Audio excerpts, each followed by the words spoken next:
ನಮಸ್ಕಾರ ಫ್ರೆಂಡ್ಸ್. ಕರ್ನಾಟಕ ಲೋಕಸೇವಾ ಆಯೋಗದ ಅಡಿಯಲ್ಲಿ ಇದೇ ಆಗಸ್ಟ್ 27ರಂದು ನಡೆದಿರುವಂತಹ 384 ಕೆಎಸ್ ಹುದ್ದೆಗಳ ಪೂರ್ವಭಾವಿ ಪರೀಕ್ಷೆಯ ಪತ್ರಿಕೆ 1 ಹಾಗೂ ಪತ್ರಿಕೆ 2ರ ಕೀ ಉತ್ತರಗಳನ್ನ ಅಧಿಕೃತವಾಗಿ ಕೆಪಿಸಿ ವೆಬ್ಸೈಟ್ ನಲ್ಲಿ ಪ್ರಕಟಿಸಲಾಗಿದೆ. ಪರೀಕ್ಷೆ ಬರೆದಿರುವಂತಹ ಎಲ್ಲಾ ಅಭ್ಯರ್ಥಿಗಳು ಕೀ ಆನ್ಸರ್ ಗಳನ್ನ ಡೌನ್ಲೋಡ್ ಮಾಡಿ ನೋಡ್ಕೊಳ್ಬಹುದು. ಕೀ ಆನ್ಸರ್ ಗಳನ್ನ ಡೌನ್ಲೋಡ್ ಮಾಡ್ಲಿಕ್ಕೆ ಮೊದಲಿಗೆ ಕೆಪಿಎಸ್ಸಿ ಅಧಿಕೃತ ವೆಬ್ಸೈಟ್ ನ ಓಪನ್ ಮಾಡ್ಕೊಳ್ಳಿ. ನಂತರ ಸ್ಕ್ರೀನ್ ಮೇಲೆ ಕಾಣ್ತಾ ಇರೋ ಹಾಗೆ ಇಲ್ಲಿ ಮೊದಲನೇ option key answers for gazetted probationary prelims exam ಅಂತ ಇದೆ. ಇದ್ರ ಮೇಲೆ ಕ್ಲಿಕ್ ಮಾಡಿ. ಕ್ಲಿಕ್ ಮಾಡಿದ್ಮೇಲೆ ಈ ತರ ಪೇಜ್ ಬರುತ್ತೆ. ಇಲ್ಲಿ ನೀವು ಮೊದಲನೇ ಆಪ್ಷನ್ ಮೇಲೆ ಕ್ಲಿಕ್ ಮಾಡಿ. ಕ್ಲಿಕ್ ಮಾಡಿದ್ಮೇಲೆ ಈ ತರ ಇನ್ನೊಂದು ಪೇಜ್ ಬರುತ್ತೆ. ಈ ಪೇಜ್ ನಲ್ಲಿ ಕೀ ಆನ್ಸರ್ಸ್ ಅಂತ ಕಾಣ್ತಾ ಇರಬಹುದು. ಇದ್ರ ಮೇಲೆ ಕ್ಲಿಕ್ ಮಾಡ್ಕೊಂಡು ಕೀ ಆನ್ಸರ್ ಗಳನ್ನ ಡೌನ್ ಮಾಡಿ. ಹಾಗೂ ಕೆಪಿಎಸ್ಸಿ ಇಂದ ನೀಡಿರುವಂತಹ ಈ ಅಧಿಕೃತ ಕೀ ಆನ್ಸರ್ ಗಳಲ್ಲಿ ನಿಮಗೆ ಯಾವ್ದಾದ್ರು ಪ್ರಶ್ನೆಯ ಕೀ ಆನ್ಸರ್ ಬಗ್ಗೆ ಡೌಟ್ ಇದ್ರೆ ನೀವು ಆ ಕ್ವಶನ್ ನ ಕೀ ಆನ್ಸರ್ ಮೇಲೆ ಅಬ್ಜೆಕ್ಷನ್ ಹಾಕಬಹುದು.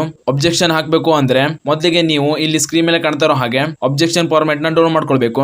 ಅಬ್ಜೆಕ್ಷನ್ ಫಾರ್ಮೆಟ್ ಡೌನ್ಲೋಡ್ ಮಾಡಿದ್ಮೇಲೆ ಈ ರೀತಿ ಕಾಣ್ಲಿಕ್ಕೆ ಸಿಗುತ್ತೆ. ಕೀ ಆನ್ಸರ್ ಮೇಲೆ ಅಬ್ಜೆಕ್ಷನ್ ಹಾಕುವಂತ ಅಭ್ಯರ್ಥಿಗಳು ಈ ಫಾರ್ಮೆಟ್ ನಲ್ಲಿ ನೀಡಿರುವಂತಹ ಎಲ್ಲಾ ವಿವರಗಳನ್ನ ಫಿಲ್ ಮಾಡಬೇಕು. ಮತ್ತು ಅಬ್ಜೆಕ್ಷನ್ ಸಲ್ಲಿಸುವಂತ ಅಭ್ಯರ್ಥಿಗಳು ಪಾಲಿಸಬೇಕಾಗಿರುವಂತಹ ವಿಶೇಷ ಸೂಚನೆಗಳನ್ನ ಕೂಡ ಈ ಫಾರ್ಮೆಟ್ ನಲ್ಲಿ ಕೊಟ್ಟಿದ್ದಾರೆ. ಅವುಗಳನ್ನ ನೋಡೋದಾದ್ರೆ ಆಕ್ಷೇಪಣೆಯೊಂದಿಗೆ ಸ್ವತಃ ದೃಢೀಕರಿಸಿದ ಪ್ರವೇಶ ಪತ್ರವನ್ನ ಪರಿಶೀಲನೆಗಾಗಿ ಲಗತ್ತಿಸತಕ್ಕದ್ದು, ಪ್ರಮಾಣೀಕೃತ ಆಕಾರ ಗ್ರಂಥಗಳ ಪೂರಕ ದಾಖಲೆಗಳ ಪ್ರತಿಗಳನ್ನ ಕೀ ಉತ್ತರಗಳ ಆಕ್ಷೇಪಣೆಯೊಂದಿಗೆ ಕಡ್ಡಾಯವಾಗಿ ಸಲ್ಲಿಸತಕ್ಕದ್ದು, ಅಭ್ಯರ್ಥಿಯು ತನ್ನ ಪ್ರಶ್ನೆ ಸಂಖ್ಯೆ ಮತ್ತು ನೋಂದಣಿ ಸಂಖ್ಯೆಯನ್ನ ಅವರು ಲಗತ್ತಿಸಿದ ಪೂರಕ ದಾಖಲೆಯ ಪ್ರತಿಪುಟದಲ್ಲಿ ನಮೂದಿಸತಕ್ಕದ್ದು, ಕೀ ಉತ್ತರಗಳಿಗೆ ಆಕ್ಷೇಪಣೆ ಸಲ್ಲಿಸಿದ ಅರ್ಜಿಯೊಂದಿಗೆ ಪ್ರತಿ ಪ್ರಶ್ನೆಗೆ ರೂ. 50ರಂತೆ ಶುಲ್ಕವನ್ನ ಐಪಿಒ ಅಥವಾ ಡಿಡಿ ಮೂಲಕ ಕಾರ್ಯದರ್ಶಿಯವರು ಕರ್ನಾಟಕ ಲೋಕಸೇವಾ ಆಯೋಗ ಇವರ ಹೆಸರಿಗೆ ಸಂದಾಯ ಮಾಡಬೇಕು. ಒಂದು ವೇಳೆ ನಿಗದಿತ ಶುಲ್ಕವನ್ನ ಪಾವತಿ ಮಾಡದಿದ್ದಲ್ಲಿ ಆಕ್ಷೇಪಣೆಗಳನ್ನ ಪರಿಗಣಿಸಲಾಗುವುದಿಲ್ಲ ಅಂತ ತಿಳಿಸಿದ್ದಾರೆ. ಅದೇ ರೀತಿ ಆಕ್ಷೇಪಣೆಗಳನ್ನ ದಿನಾಂಕ 4/9/2024ರಂದು ಸಂಜೆ 5:30 ಒಳಗಾಗಿ ಅಥವಾ ಮುಂಚಿತವಾಗಿ ಕರ್ನಾಟಕ ಲೋಕಸೇವಾ ಆಯೋಗಕ್ಕೆ ತಲುಪಿಸಬೇಕು. ಈ ದಿನಾಂಕದ ನಂತರ ಸ್ವೀಕರಿಸಿದ ಆಕ್ಷೇಪಣೆಗಳನ್ನ ಆಯೋಗವು ಪರಿಗಣಿಸುವುದಿಲ್ಲ ಎಂದು ವಿಶೇಷ ಸೂಚನೆಯನ್ನ ನೀಡಿದ್ದಾರೆ. ಆದ್ದರಿಂದ ಆಕ್ಷೇಪಣೆ ಸಲ್ಲಿಸುವಂತಹ ಅಭ್ಯರ್ಥಿಗಳು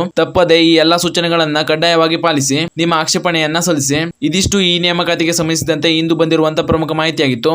ಈ ಮಾಹಿತಿಯನ್ನ ಪರೀಕ್ಷೆ ಬರೆದಿರುವಂತಹ ನಿಮ್ಮ ಸ್ನೇಹಿತರಿಗೂ ಶೇರ್ ಮಾಡಿ, ಅವರು ಕೂಡ ತಿಳಿಸಿ. ಹಾಗೂ ಇದೇ ರೀತಿಯ ಅಪ್ಡೇಟ್ಗಳಿಗಾಗಿ ಚಾನಲ್ನ ಸಬ್ಸ್ಕ್ರೈಬ್ ಮಾಡಿ ಅಂತ ಹೇಳ್ತಾ ಈ ವಿಡಿಯೋನ ಇಲ್ಲಿಗೆ ಮುಗಿಸ್ತಾ ಇದ್ದೀನಿ. ಧನ್ಯವಾದಗಳು.